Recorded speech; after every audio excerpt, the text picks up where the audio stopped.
Et Yann Bévan, bonjour. Bonjour. On le disait, vous avez participé à l'organisation de ce colloque sur le projet multiculturel calédonien. Tout d'abord, qu'est-ce qu'on entend par projet multiculturel ? Alors c'est une très large question. La première chose, je voudrais revenir sur ce que disait le président de l'université au moment de l'ouverture de ce colloque hier. Il a rappelé dans son propos l'importance du lien humain dans la construction, dans l'unité d'un pays quel qu'il soit. Et l'histoire nous a donné de nombreux exemples, aussi bien heureux que tragiques. Et c'est un principe qui s'applique aussi à la société calédonienne contemporaine, qui, si elle souhaite se créer un destin, un avenir commun, doit aussi s'interroger sur les conditions qui vont lui permettre de réaliser cet objectif. Donc les perceptions, les réceptions de l'histoire, des cultures, la place des langues ne peuvent être ignorées puisque ce sont des notions essentielles dans la définition des identités.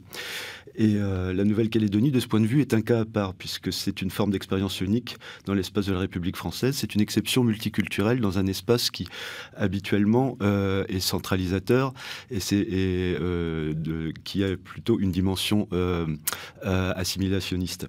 Et en quoi c'est une exception ? C'est une exception parce qu'elle dispose à la fois d'un patrimoine collectif historique qui est particulier au sein de la République française, d'une part, d'une position géostratégique qui est aussi tout à fait particulière, et d'une histoire qui lui est propre, qui n'est évidemment pas celle de la métropole. D'autre part, les institutions qui sont celles de la Nouvelle-Calédonie sont également quelque chose de tout à fait particulier, puisque ce sont des institutions qui pourraient, j'exagère un petit peu le trait, mais qui pourraient s'apparenter à ce que connaissaient les dominions de l'ancien empire britannique et qui n'a absolument rien à voir avec les institutions centralisées de la République en métropole. Mais vous parliez de l'histoire qui est propre à la Nouvelle-Calédonie, qui n'est pas la même que le reste de la France peut-être, mais c'est à peu près le cas de toutes les colonies, de toutes les anciennes colonies qui sont maintenant les dom-toms. Alors on peut considérer d'un côté la métropole, de l'autre côté les dom-toms. Le problème, c'est qu'on a tendance à mettre les dom-toms comme un espace fourre-tout. Or, évidemment, l'histoire de la Réunion, l'histoire des Antilles, l'histoire de la Nouvelle-Calédonie, même s'il y a des capillarités, ne sont pas les mêmes histoires. On n'a pas la même histoire d'esclavage dans la traite triangulaire, par exemple, entre les Antilles et la Nouvelle-Calédonie. On n'a pas la même histoire de peuplement si on prend le cas de la Réunion, qui était une île vide au moment de l'arrivée des Européens, et la Nouvelle-Calédonie où il y avait un peuple qui était déjà là présent. Pourquoi ne pas avoir fait ce référendum ? Parce qu'on l'a compris, l'idée c'est de réfléchir, ce colloque, pardon, ça, lapsus révélateur. Lapsus intéressant. Pourquoi ne pas avoir fait ce colloque justement qui est en fait une étape de réflexion sur la société calédonienne avant le référendum ? Alors il y a eu, si vous avez suivi un petit peu l'actualité universitaire, il y a eu déjà un colloque qui avait été organisé l'année dernière. Donc, mais c'était sur l'avenir institutionnel. C'était sur l'avenir institutionnel. Et bien évidemment, notre chronologie, c'était pas le même laboratoire, mais bien évidemment, vous doutez qu'on ne travaille pas les uns à côté des autres. On a quand même aussi quelques synergies. Et il y avait un intérêt pour nous à poser cette réflexion, ce débat, a posteriori du référendum, puisque justement, ça nous permet d'avoir une réflexion qui tient compte des réalités à la fois politiques et sociales qu'ont révélé le référendum. Et justement, du coup, comment a été pensé ce colloque ? Comment vous avez pensé cette réflexion autour de la société calédonienne ? Alors les laboratoires en SHS, c'est le cas pour tous les laboratoires, mais en SHS on a une dimension particulière. SHS, sciences humaines. Sciences humaines et sociales, excusez-moi, j'ai tendance à m'enfermer dans les acronymes universitaires parfois. Donc un laboratoire de SHS, sa mission c'est aussi d'être en prise sur les réalités d'un pays, sur les réalités sociales, économiques, politiques, institutionnelles, etc. C'est aussi d'apporter peut-être pas une parole, puisqu'on n'a pas la prétention d'avoir une vérité révélée, mais en tout cas d'avoir un espace de réflexion qu'on met au service de la société. Donc c'est bien là l'objectif de la chose, vous voyez, c'est de mettre en lien les acteurs de terrain, les acteurs institutionnels et les intellectuels qui travaillent aussi sur les questions qui intéressent la société en général, de manière à pouvoir proposer des pistes de réflexion susceptibles de servir l'avenir. Et ces pistes de réflexion, quelles sont-elles ? Comment vous avez choisi 3 axes pour ce colloque ? Quels sont-ils ? Donc il y a 3 axes. Il y a 3 axes principaux pour lesquels à partir desquels on a travaillé. C'est le premier, qu'on a baptisé polyphonie dans l'expression identitaire. Le terme polyphonie est joli puisque c'est à la fois ça veut dire qu'on parle à plusieurs voix. On a plusieurs voix, mais ces voix ne sont pas dissonantes. Elles doivent être harmonieuses. Mais c'est pas une cacophonie. C'est ça. Donc ça veut dire qu'on conjugue des voix différentes. C'est ça l'idée. Le deuxième axe, donc c'était l'idée de ressourcer la société calédonienne, donc de trouver des espaces communs pour une société qui apparaît comme aujourd'hui relativement fragmentée à la suite du référendum. Et donc de voir comment on peut faire pays, qu'est-ce qu'on construit, non pas en faisant une réflexion à partir de ce qui sépare, mais plutôt de ce qui rassemble. Et le troisième axe, celui dont on va parler aujourd'hui, c'est celui de construire des rapports au savoir, de construire de nouveaux rapports au savoir, puisque refonder une société, ça veut dire aussi réfléchir sur la manière dont on va transmettre les connaissances, dont on va transmettre le patrimoine dont on a beaucoup parlé hier, et ça veut dire aussi permettre aux jeunes générations de s'émanciper d'un certain nombre de clichés, d'un certain nombre de travers que l'histoire nous a légués. Vous parliez de la polyphonie dans ce premier axe. On joue aussi sur la comparaison avec les autres pays de l'Océanie. Oui, comment se vit la multiculturalité chez nos voisins ? Oula, vaste programme, là, il va nous falloir plusieurs émissions. Rapidement, est-ce qu'on est mieux, généralement c'est ça, on est toujours en concurrence. Non, alors l'idée c'est est-ce que c'est mieux ou moins bien? Alors justement, il faut pas partir du mieux ou du moins bien, il faut, si on prend par exemple le cas qui avait été évoqué hier par Serge Tcherkezov des Samoa, ou celui de la Nouvelle-Zélande, on voit qu'il y a aussi un espace multiculturel qui existe, mais dont la dimension est forcément différente de celui qui peut exister dans l'espace néo-zélandais, dans celui qui peut exister dans l'espace calédonien, parce que les rapports de population ne sont pas les mêmes. On n'a pas les mêmes rapports démographiques, les mêmes conditions de population. Et donc, ça veut dire aussi que le type de société qui se met en place est conditionné à la fois par l'histoire, qui est déterminé en partie par l'histoire, mais également par les rapports démographiques qui existent. Quand on a 80% de la population qui appartient à la même ethnie, on n'est pas dans la même situation que dans un cas où on a une population qui est beaucoup plus hétérogène, vous voyez. Le rapport entre les différentes ethnies joue évidemment un rôle considérable aussi. Quels sont les rapports qui ont existé précédemment? Est-ce qu'on a des rapports dominants-dominés? Est-ce qu'ils sont toujours valides? Est-ce qu'on a des rapports entre ethnies qui sont des rapports apaisés ou pas? Vous voyez. Donc on l'a compris, les différences entre les pays de la zone sont vraiment très fortes. Mais est-ce que pour autant, il y a des enseignements qu'on peut tirer et qui sont des enseignements globaux? Tout à fait. En tout cas, enseignements globaux, je ne sais pas. Ce serait peut-être un peu prétentieux. Ce qui est certain, en tout cas, c'est qu'on doit regarder l'expérience des autres. Pas forcément parce qu'elle est transposable, ce serait un peu facile, mais en tout cas parce qu'elle nous permet de tirer des enseignements à la fois sur des erreurs qui ont pu être commises et qu'on peut éviter, ou éventuellement pour nous donner des pistes de réflexion auxquelles on n'a pas nécessairement pensé. Si vous regardez, par exemple, je vais un petit peu transposer le cas sur quelque chose que je connais bien parce que j'ai longtemps travaillé sur l'Irlande, l'exemple du référendum. Et je ne veux pas trop rentrer dans le détail, mais on a beaucoup parlé du fait que le référendum était clivant, forcément, puisque c'est une question binaire, on répond par oui ou non, donc ça veut dire qu'on clive. Mais en même temps, on clive parce qu'on pose une question qui part d'une définition d'une identité qui n'est pas partagée au départ, ou plutôt d'un choix de société qui, a priori, n'est pas partagé. Donc forcément qu'on va se retrouver avec une société qui va être clivée à l'arrivée. Si on prend le cas du référendum qui avait eu lieu en Nouvelle-Calédonie en 89, ou celui de l'Irlande au moment du processus de paix en 1998, là on a des majorités écrasantes. Pourquoi? Parce qu'il y a eu des accords auparavant entre les groupes, entre les différentes communautés et leurs représentants politiques. Et ce qui veut dire que cet accord qui a été proposé ensuite à la population, voilà, c'est ça, au suffrage universel, est un accord qui avait déjà l'assentiment. Donc on est dans quelque chose à partir de ce moment-là qui contribue à asseoir une légitimité et non pas à cliver. Rapidement, ça veut dire que le référendum de cette année a été mal préparé, mal pensé? Non, je ne dirais pas ça. Non, ce serait très très prétentieux de dire ça, puisque si vous regardez, là encore, il faut avoir une réflexion sur le temps, sur la perspective longue, le temps long.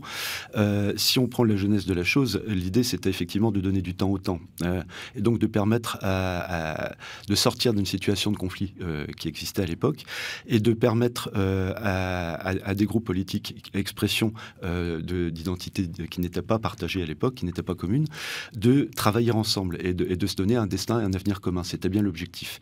Le problème, c'est qu'on n'est pas sorti de cette logique. Vous voyez, le système consociatif qui a été mis en place et qui existe ailleurs, je parlais de l'Irlande tout à l'heure, l'Irlande du Nord, c'est la même chose, tend à cristalliser aussi les différences politiques nées d'identités différentes.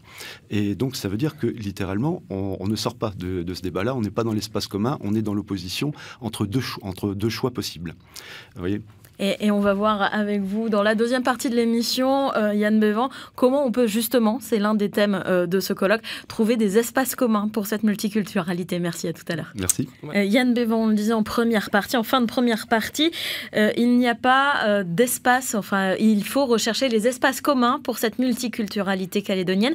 Est-ce que ça veut dire qu'en 30 ans, les accords de Nouméa, de Matignon, ont échoué à créer une société calédonienne unie ? Échouer est un terme vraiment très négatif. Réussi. On peut pas dire ça comme ça. Par contre, ce qui est certain, c'est que on a une société qui reste aujourd'hui fragmentée, pour laquelle les rapports à l'identité ne sont pas nécessairement communs. Donc il y a des marqueurs identitaires, en d'autres termes, des choses très simples qu'on peut repérer très facilement, le rapport au drapeau, le rapport à des marqueurs culturels qui montrent qu'aujourd'hui encore, on a besoin de trouver des espaces de dialogue et surtout des espaces communs auxquels tout le monde est susceptible de se référer. Et est-ce que ces espaces communs existent ?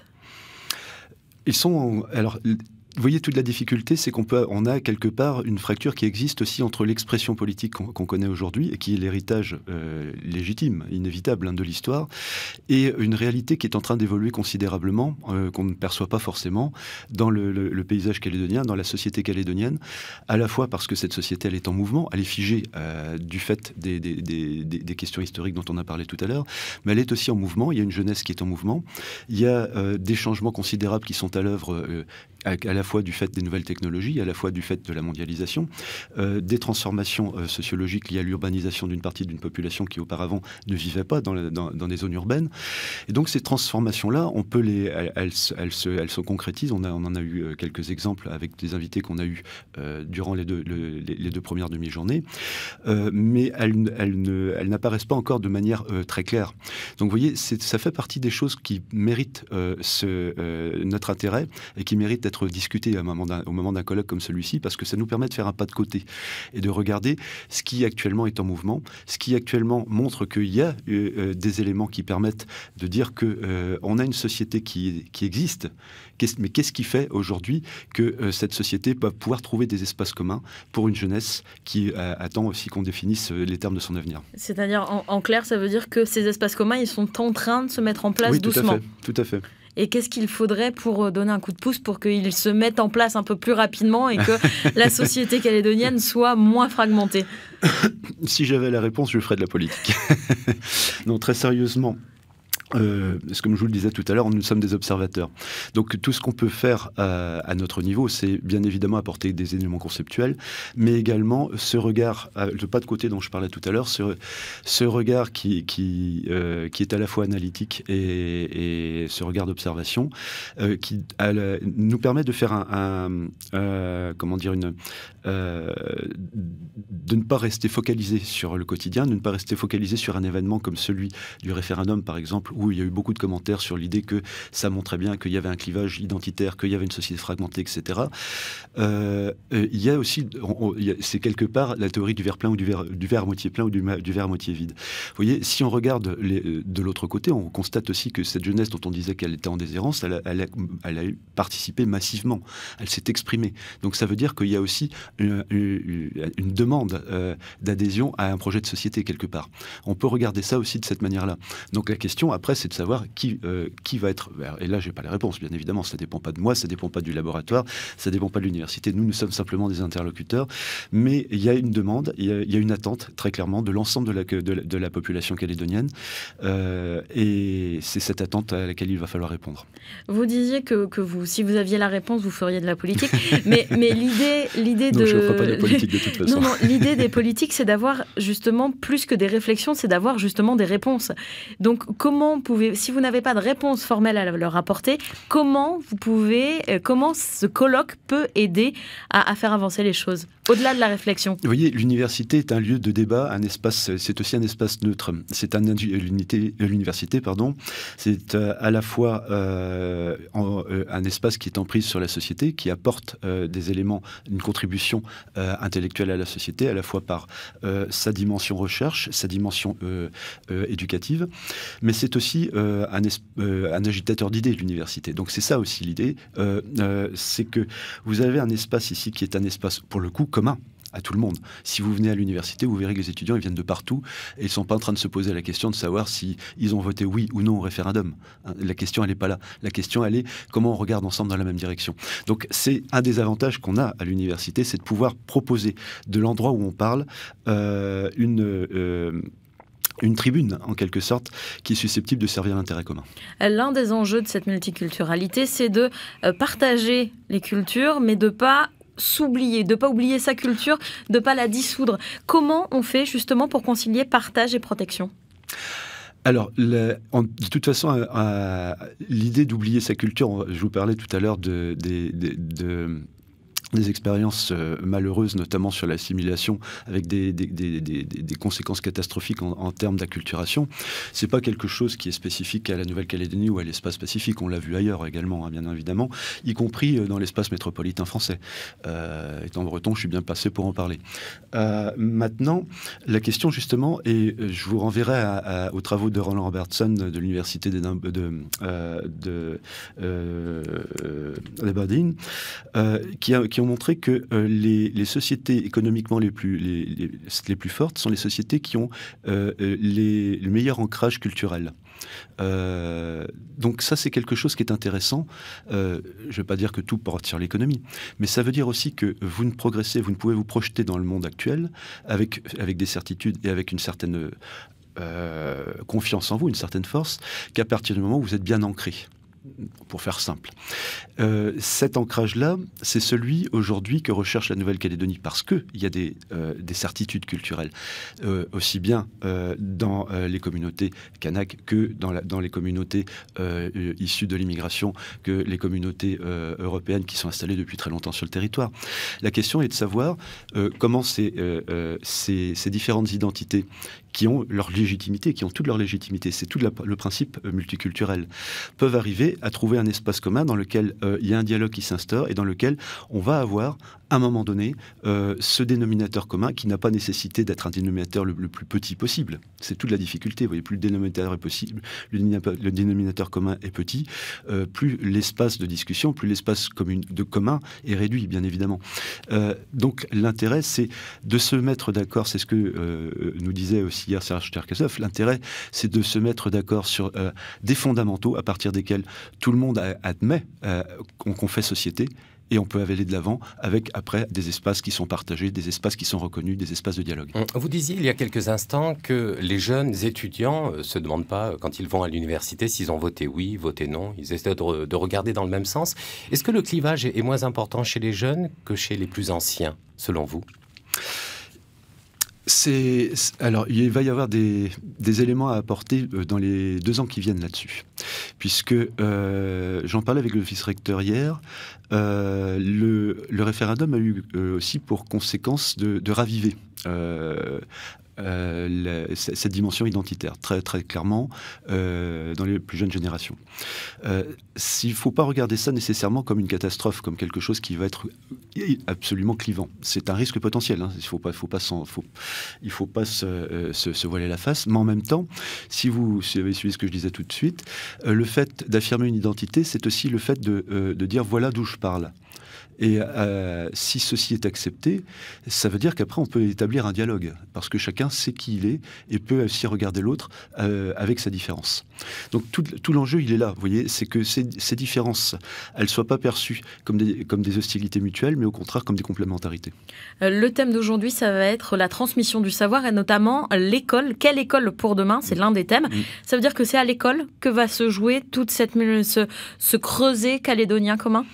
Oui, on a beaucoup parlé de l'école comme creuset. Tous ne jouent pas à l'école, bien évidemment, mais c'est l'espace où tout le monde est réuni, c'est comme l'université. C'est ça.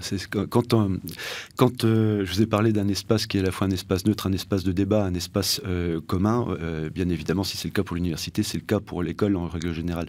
On a beaucoup dit que l'école devait être sanctuarisée. Il faut faire attention aux termes aussi. L'école n'est pas, comme l'université, n'est pas une tour d'ivoire. C'est pas quelque chose qui est coupé de la société. Mais c'est au contraire quelque chose qui doit percoler vers la société. J'en profite d'ailleurs, puisque puisqu'on a dit que le thème était quelle école pour demain, de rendre hommage à Gérard Lavigne, qui était un chercheur et qui a fait une thèse sur l'ethnomathématique. Donc il devait faire la conférence plénière qui nous a quittés malheureusement en octobre. Donc j'en profite pour dédier mon intervention à Gérard aujourd'hui. Et une petite pensée aussi pour quelqu'un qui m'était cher, Catherine, mais ça c'est à titre personnel. Mais quand on voit par exemple les écoles saccagées tous les week-ends, est-ce que ça veut dire que l'école n'est pas forcément le lieu où ça pourra se faire parce que justement elle n'est pas sanctuarisée certes, mais elle est contestée? Si vous regardez, en fait là ça dépend de la focalisation que vous faites. C'est-à-dire que si vous regardez l'école comme étant l'endroit qui est saccagé par excellence, vous allez dire bah oui, ça prouve qu'il n'y a pas d'espace commun. Or, est-ce qu'il n'y a que les écoles qui sont victimes d'exactions? Bien évidemment non. Il y a d'autres endroits qui n'ont strictement rien à voir avec un espace commun. Vous voyez, c'est pas les commerçants dans les boutiques qui ont été pillés qui vont me dire le contraire. Donc il y a est-ce que l'école est visée en tant que telle, vous voyez, ou est-ce que ce sont des prédations qui sont commises simplement parce qu'il y a des choses à venir y voler, parce que c'est un endroit qui n'est pas surveillé et puis on vient piller, on vient saccager. Vous voyez, la question est de savoir si c'est le symbole qu'on vise ou si c'est simplement un bâtiment qui est là vulnérable. Vous voyez. Donc là-dessus, je n'ai pas de réponse à proprement parler. Ce serait, comme je vous l'ai dit tout à l'heure, si j'avais les réponses à toutes les questions. Vous seriez maître du monde, on a compris. Oui, je ne fais pas cette prétention quand même. Mais c'est une question. La question que vous posez est intéressante de ce point de vue-là, parce que si effectivement on démontre que l'école n'est pas visée en tant que telle, il y a de l'espoir. Voilà, exactement. Ce colloque donc se poursuit aujourd'hui. Un mot rapide pour donner envie au public de venir écouter les réflexions. Oui, alors la première chose, effectivement, c'est que tout le monde soit bien conscient. Je l'ai dit, je l'ai répété, que l'université n'est pas une tour d'ivoire. Donc elle est ouverte sur la société et ce colloque est gratuit et ouvert à tous.